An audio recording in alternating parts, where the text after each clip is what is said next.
In this clip I'm going to have a quick look at the functions on the tasks and PIs form, which is up here on the switchboard. When you open the form, you can see on the left hand side of the form is just a long list of tasks.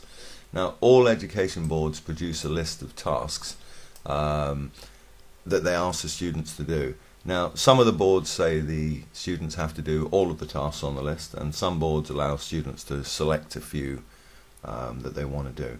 The exception to this obviously is up in Scotland with the SQA. They allow schools to come up with their own set of tasks, providing that those tasks demonstrate the skills that the SQA is looking at. Now just a quick thing that I have to point out, that none of the boards want kids to do all of these tasks. That would be ridiculous. As an example, only one of the boards asks that skate turns are done. Only one of the boards asks for terrain jumps. However, all of them, or virtually all of them, ask for snow plows. So there's a long list, and you can ask the students to do whichever ones of these that the education boards want to do. Now it's not our job, we're just ski instructors, it's not our job to comment on those tasks or to comment on anything else to do with the way the education board has asked that the sessions run. That's not our job. It'd be very easy to pick faults with all the education boards on the way that they've asked the session to be run. I'll give you a quick example. If you have a group of students that arrive from Northern Ireland, they're almost certainly doing the CEA GCSE. This is the rules that the CEA put out about their GCSE physical activities and how they should be run. Now this document is 103 pages long, but if you search through it and find the skiing criteria, and here it is down on page 85, you'll see that skiing is covered and how the session is supposed to be run. And if we carry on down, you'll see that they specifically say that candidates must be continually assessed in practice on snow and on a dry ski slope. If we then go across to the off-qual rules, which is a set of rules produced by the government, and that covers all GCSEs in the UK. And if we go down and have a look what they say about skiing, as you can see, the off-qual rules specifically say that it must not be done on dry ski slopes. So the CEA say it must be done on dry ski slopes, and the government rules say that it mustn't be done on ski slopes. As I said before I go back to the form, it's not our job to comment on how individual boards want their GCSE skiing sessions to be run. We're just here to run the sessions. So here we are back at the form, and as I said before, we've got a list of tasks on the left hand side. Now if you select any of the tasks, the performance indicators appear on the right hand side for that task. Performance indicators at a GCSE skiing level can be thought of as a list which, when you combine them, describe an ideal performance of a task. Don't forget, this isn't a BASI 1 course, this is kids doing GCSE, so always try and bear that in mind. Now also on the form at the top, what you've got is you've got the little options here to print or preview. You've got the student handout and you've got the instructor print. Now the student handout really should be given out to the students the day before so they know what they're doing. At the top of the handout it explains basically why they're going to be doing it, and also it explains what they're going to be doing and in what order. What you don't want to do for a GCSE is spring things on people. You know, people should be prepared, they should know exactly what they're going to do, turn up, and then hopefully it's a relaxed session. Now the difference is on the instructor print, it's the same list, but what that also does is that contains the performance indicators. As an example, the CEA criteria is 103 pages long. You cannot go on the slopes with one of those stuffed in your pocket, so this just gives you one single piece of paper that you can take on the slopes with you, and it's very easy. Now the reason for putting the performance indicators on the instructor's print is not so that you can turn it into a normal ski class. What it's for is so that you can ensure as an instructor, that's your job by the way, that each performance indicator for each task is shown on the video. An education board moderator doesn't know how good that student is at skiing. All they've got is a video in front of them. So your job as an instructor is to make sure that each performance indicator is actually demonstrated on the video. So that's that.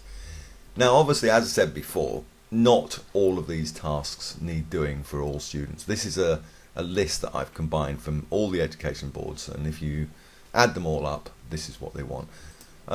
So we need to edit the list. You don't give a huge big list of this to a kid and say this is what you'll be doing.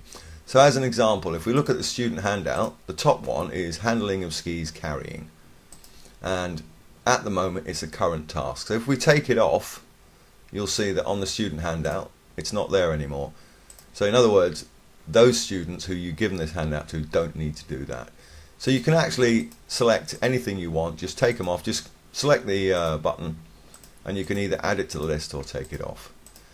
Now also what you've got is you've got this thing, a list called the order. Now let's say that your kids that you're doing this session with, to get to where they're going, they need to use a chairlift. So at the moment, use of a chairlift, which is only required by one education board, by the way. Let's say that use of a chairlift, at the moment, is the number 8 task they're going to be doing. But obviously, because they've got to use a chairlift to get to it, we're going to make that number 1. So all you do is select it, enter number 1, and then press enter. And if you go to the student handout now, you'll see that use of a chairlift is at the top. So you can change the order. Let's change parallel traverse. Let's change that to number 5. And let's change use of a drag lift to number, I don't know, 15. That'll do. So each time you select one of these numbers and change them, it changes the order of the session. Now this can get a bit complex, because it may be that you have one education board's groups turning up one day and you have another the next day, and you need to rearrange the order that the kids are going to do these things to restore them back to the way they were when the database was first created. Just click the restore button. It'll ask you if you wanted to do that. You click yes, and then it restores it. Now also what we can do with this form is we can add tasks. It may be that one of the education boards has come up with a new task that they want the kids to do. So all we do is select add task. Here it is, here's the new form. Give a very brief description, I don't know, I'll come up with something ridiculous. Wearing a rucksack. So one of the education boards has asked their students to wear a rucksack and be assessed in it. So all you do is click save, and it tells me now this new task is going to be number 22. So click OK and then close it. So now if we go down, there it is, wearing a rucksack's number 22. We click on it. Now we need to put some performance indicators in for wearing a rucksack. Yeah, I know it's absurd, by the way, I can't think of anything else. What would be the PIs for wearing a rucksack? I don't know. All buckles should be done up. Yep. All buckles should be done up. And another one, you need at least a few PIs. Must be worn on the back. So there you go, we got 2 PIs for wearing a rucksack. So now if we go to the student handout, you can see that wearing a rucksack, the kids are going to be assessed in that. But let's say that you as an instructor, you know a thing or two about skiing, hopefully, and you know that those PIs that the education board have told you about are actually wrong, because we all know that must be worn on the back cannot be a PI for wearing a rucksack, because when you get on a chairlift you have to wear it on your front so you don't get caught up in all the machinery. So what we can do is we can amend these by just, if you click the delete button, there's a list of all the PIs, and if you select must be worn on the back, you can delete it and you can change it. That's it really. That's the PIs and tasks form. Now what this does, this is a feeder obviously for the sessions form. So here we are in a typical session. Let's say David Cameron is doing a snowplow descent and we want to add it. This is another list taken from the PIs form. So he's going to do terrain jumps, David Cameron, and we can now go through and we can mark his, have we seen those PIs and how were they demonstrated on the video. So if we look at a typical Teresa May's report, so there's all her PIs and tasks. And if we look at her report, this is the GCSE report for the Prime Minister.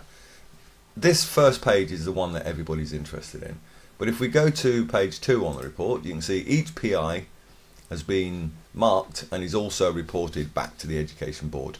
So they will know what to look for when they're looking at that particular student's videos. So that's it. That's the tasks and PIs form. Hopefully it's reasonably simple.